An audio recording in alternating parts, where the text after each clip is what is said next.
Most love stories begin with a first glance, a serendipitous meeting, or a gentle spark. But Zara's story, a tale woven from shadow and steel, began with a far more visceral scene: blood on her hands and an unyielding fire in her eyes. She stood, a figure of grim triumph, over the lifeless body of the man who had brutally extinguished her family's light. Finally, after 10 long years of meticulous planning, relentless training, and burning vengeance, her singular mission was complete. But as she lifted her gaze from her hard-won victory, a new presence filled the doorway. It was him, the Alpha King. He watched her, his piercing golden eyes reflecting the flickering firelight, and in that singular, charged moment, everything Zara had known, everything she had fought for, irrevocably changed. You see, Zara was no ordinary woman. She was the last surviving heir of a forgotten lineage, the final Shadow Witch. Her very essence pulsed with ancient supernatural powers, abilities so profound they could bend reality itself to her will. These were powers that made her not merely dangerous, but the most formidable and feared individual in the entire kingdom. They were powers that, ironically, made her the perfect weapon in a world steeped in corruption. But to truly understand the depth of her journey, we must rewind the clock, go back to the beginning, to a time a decade earlier. Zara was then just a normal, carefree 15-year-old girl. She lived a simple, idyllic life in a small, secluded village, surrounded by the warmth of her parents and the innocent laughter of her little brother, Tommy. They were happy, they were safe, or so they desperately believed. The attack descended upon them with the swift, brutal efficiency of a nightmare, arriving just after midnight. Lord Marcus, a man once revered as the king's most trusted advisor, led a squad of ruthless soldiers directly into their humble home. Her father, a man of quiet strength, fought with the ferocity of a cornered lion, attempting to shield his loved ones. Her mother, with desperate, trembling hands, tried to hide little Tommy behind the sturdy wooden bed. But their courage, their love, their desperate efforts were tragically not enough.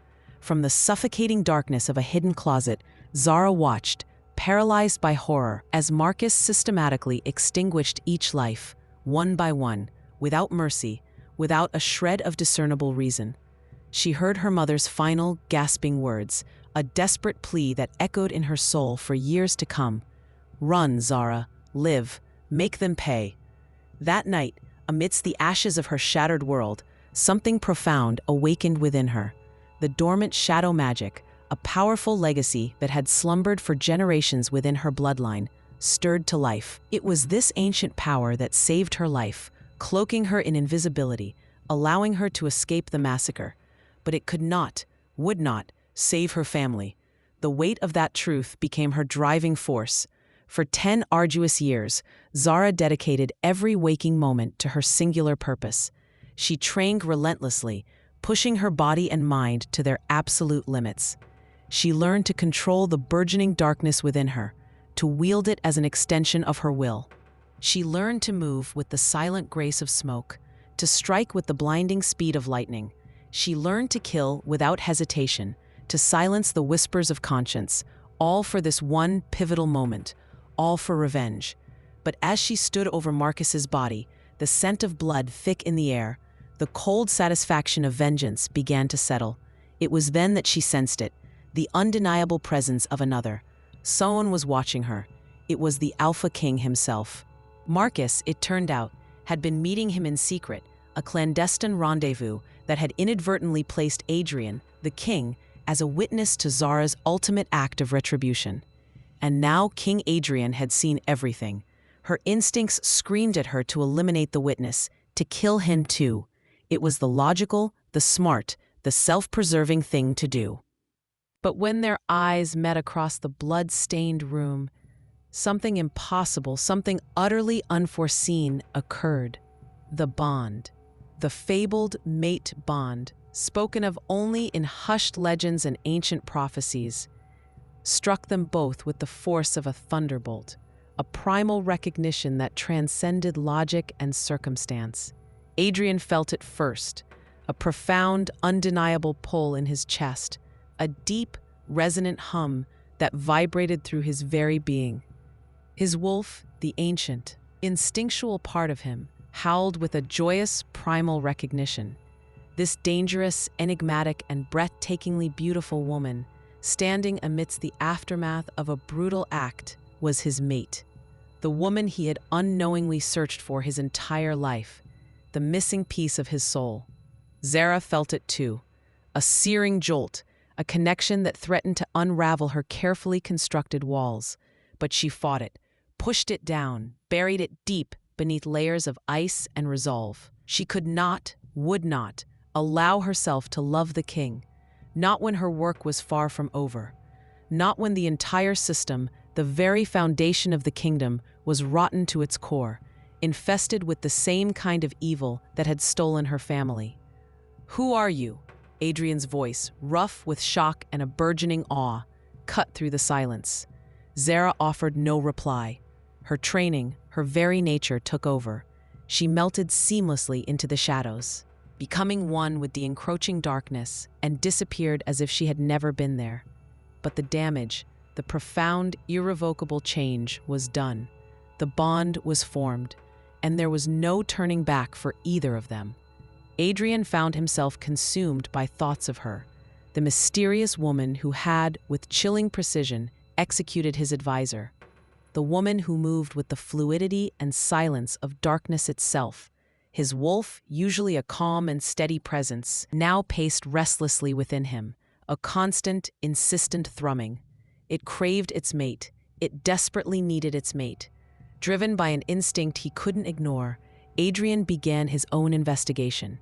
He delved into the circumstances surrounding Marcus's death, peeling back layers of deceit and corruption. What he unearthed shocked him to his very core, shattering his perception of his trusted court. Marcus had not been the loyal, honorable advisor Adrian had believed him to be. He had been systematically stealing from the kingdom, orchestrating the murders of innocent families, and meticulously covering his tracks for years, all while maintaining a facade of unwavering loyalty. The woman, his mate, had not been a cold-blooded killer. She had been a force of nature, delivering a brutal, yet undeniable, form of justice. Meanwhile, Zara was already planning her next move. Marcus, as she had always known, was merely the first domino to fall. There were others, other corrupt nobles, their hands stained with innocent blood, their power built on the suffering of the vulnerable. She would find them all. She would make them pay, ensuring that her family's sacrifice was not in vain. But everywhere she went, she felt his presence. The king, the mate bond, a constant, invisible tether, pulled at her relentlessly. It made her feel a vulnerability she despised. It made her hesitate, even for a fraction of a second. And in her world, hesitation was a luxury she could not afford, a weakness that could easily get her killed. Her second target was Lady Helena, a woman of chilling cruelty, known for her involvement in the abhorrent trade of selling children to slave traders. Zara located her at a lavish, decadent party, surrounded by other nobles, other potential targets, their laughter echoing hollowly in the opulent hall. She moved through the shadows, a silent, unseen predator, as lethal as death itself. But just as her hand reached for Helena's throat, strong, unyielding hands seized her wrists. "Stop," Adrian's voice, a low, urgent whisper, brushed against her ear. "There's another way." She spun around, her silver eyes blazing with fury and surprise. Golden eyes met silver ones, and the bond, a living entity between them, flared, hot and undeniable, a testament to their intertwined destinies. "Let me go," she hissed, her voice laced with venom. "I can't," he said, and the truth of his words resonated beyond the physical. He couldn't let her go, not his mate, not the woman who was destined to be his queen, the other half of his soul. "You don't understand," Zara retorted, her voice raw with years of suppressed pain. "These people are monsters. They've hurt so many innocent families. They deserve to pay," he said. "Then we will stop them together," Adrian countered, his voice firm, resolute. "But we will do it the right way, through the law, through justice." Zara let out a bitter, humorless laugh. "Your law protected them for years. Your justice allowed them to murder children, to traffic the innocent." Adrian's face darkened, a shadow of shame crossing his features, because she was right. He had been blind, willfully ignorant to the pervasive corruption within his own court, deaf to the silent suffering of his people. "Then help me fix it," he pleaded, his gaze unwavering. "Be my queen, rule beside me.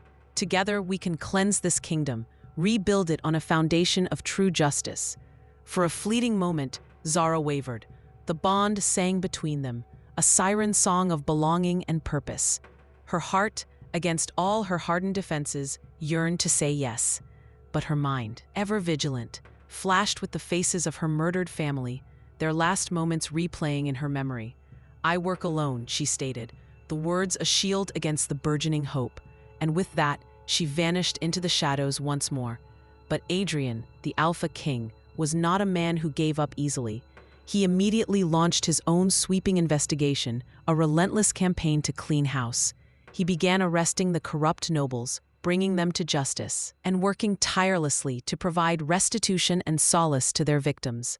All the while, he continued his relentless search for his elusive Shadow Queen. Zara watched from the darkness, a silent observer of his actions. She was surprised by his unwavering commitment, impressed despite herself by his genuine desire for change. Perhaps, just perhaps, there was still hope for the kingdom after all. But then, as often happens in tales of great change, everything went terribly wrong. Lady Helena, a master manipulator with a vast network of secret allies, managed to escape justice.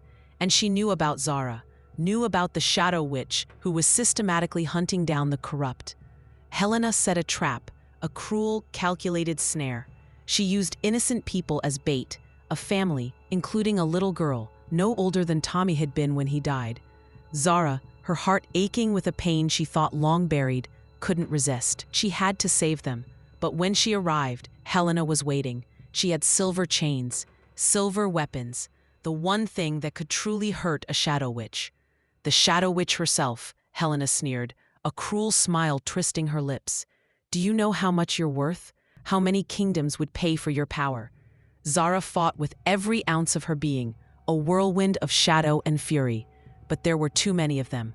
Too much silver, its touch burning her skin like acid. They overwhelmed her, beat her down, and chained her, preparing to sell her to the highest bidder to exploit her unique tower. But they made one fatal mistake. They allowed Adrian to find them. The Alpha King arrived like a storm, a force of nature unleashed. His wolf, usually controlled, was now a raging inferno of fury. His mate was in grave danger, and nothing, absolutely nothing, would stop him from reaching her. He tore through Helena's guards like paper, a blur of golden fur and raw power. His claws found throats, his teeth found hearts. When he finally reached Zara, she was barely conscious, blood streaking her face, silver burns marring her wrists. "I told you," he said gently, his voice thick with emotion, as he broke her chains with a single, powerful snap. "We're stronger together." This time Zara did not argue. She let him carry her to safety, cradled against his strong chest.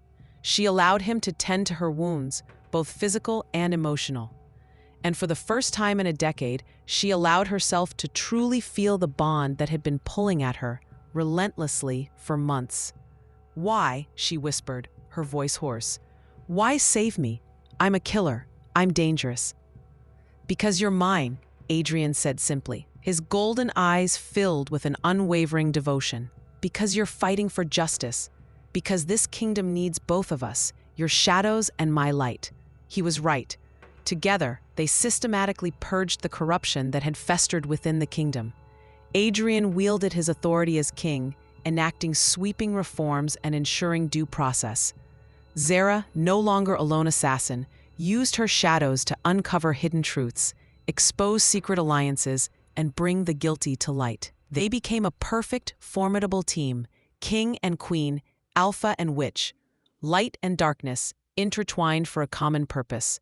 Their wedding was a small, intimate affair, held under the luminous glow of a full moon. Just the two of them, exchanging vows that bound their souls forever. They promised to protect the innocent, to serve true justice, and to love each other through every trial and triumph. "Do you regret it?" Adrian asked her on their wedding night, his voice soft. Contemplative. Giving up your revenge? Zara smiled, a genuine, radiant smile, the first she had truly allowed herself in 10 years.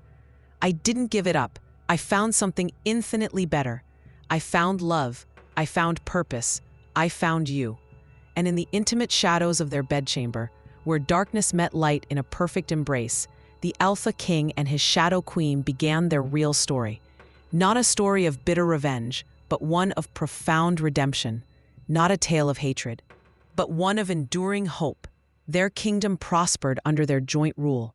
The corrupt were swiftly punished, their ill-gotten gains reclaimed. The innocent were fiercely protected, their voices finally heard. And their love story, a testament to the unexpected paths destiny can forge, became legend. It was living proof that even the darkest hearts could find light, that even the loneliest souls could find their perfect match. Some whispered that the Shadow Queen was too dangerous, too powerful, her past too stained. But Adrian knew better. She was not dangerous to those who deserved protection. She was dangerous only to those who deserved punishment. And that, he knew with every fiber of his being, made her absolutely perfect. Perfect for him, perfect for their kingdom, perfect for their extraordinary love story that began with blood and ultimately ended with hope. Thank you so much for listening to this story. If you enjoyed it, please hit that like button and subscribe for more epic tales of love, revenge, and supernatural romance. Your support means everything to me, and I can't wait to share more stories with you. Until next time, keep believing in the power of love to conquer all.